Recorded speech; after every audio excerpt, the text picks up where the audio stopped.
Hello everyone! So it's Katie here from the Queen of Teen Fiction, and Camp NaNoWriMo is finally over.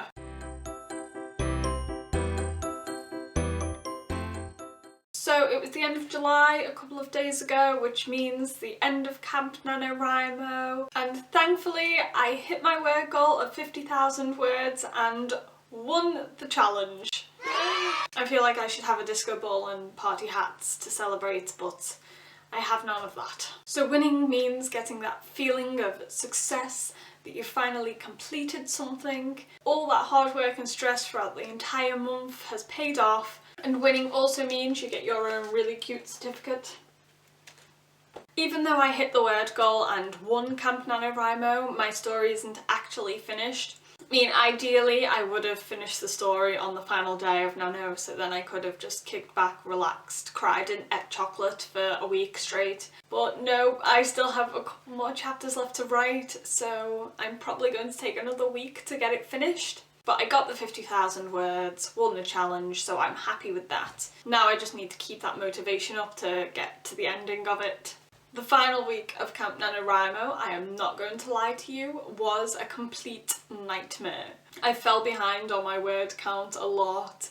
I was struggling to even write a couple of paragraphs. And then just a couple of days before the month actually ended, I kind of just realised that one of my main characters was pretty pointless. I'd been struggling all along to keep his personality the way I'd initially imagined him. I don't know why, but I just found him really difficult to write.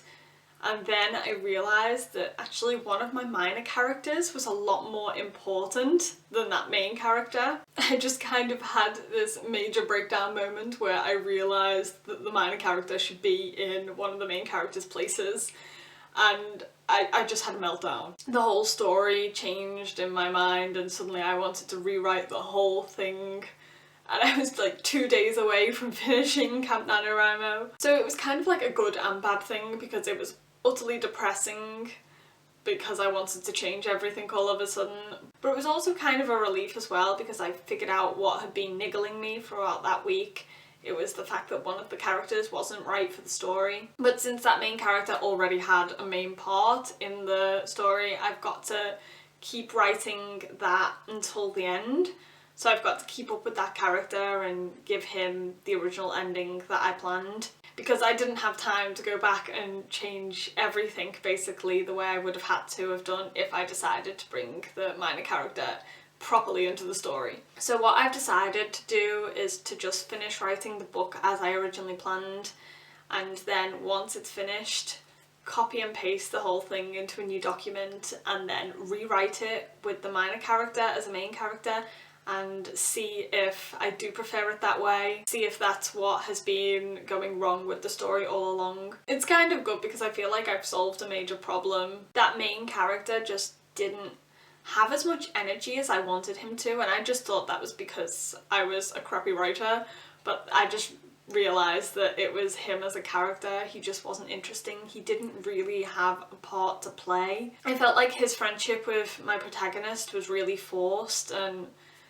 very cliche, whereas the minor character, he only shared a few scenes with the protagonist, but his storyline and his personality was so much more better than the best friend.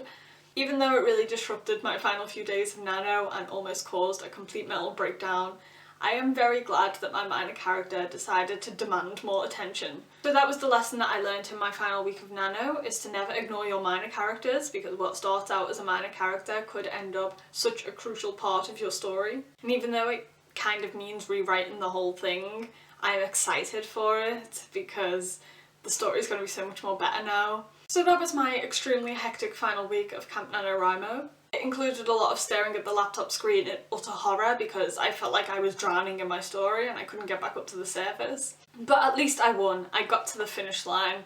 Well, I crawled to the finish line in the end, but I got there. I have my certificate. I have the eternal glory of winning another Camp NaNoWriMo. It has been fun, it has been wild, and it has been an emotional rollercoaster. My characters were out of control this time around, but I kind of liked it. I figured out a lot more about my own writing technique as well. Writing a story that wasn't as focused on fantasy as I usually make stories, it made me focus more on the dialogue, which I really enjoyed because I found that I really like writing dialogue. And so it's been really good to try a new genre and a new story type. I have really enjoyed the challenge this month, and I have also gotten plenty of other ideas for different stories, one of which I will be working on in November for the actual NaNoWriMo. Yes, I am putting myself through that hell again because I like misery. So that has been my Camp NaNoWriMo journey. I hope you have enjoyed the weekly video diaries and updates. Also, if you've been taking part in Camp NaNoWriMo, tell me all about it in the comments. Thank you for sticking with my insane Camp NaNoWriMo journey. I'll see you next time. Bye!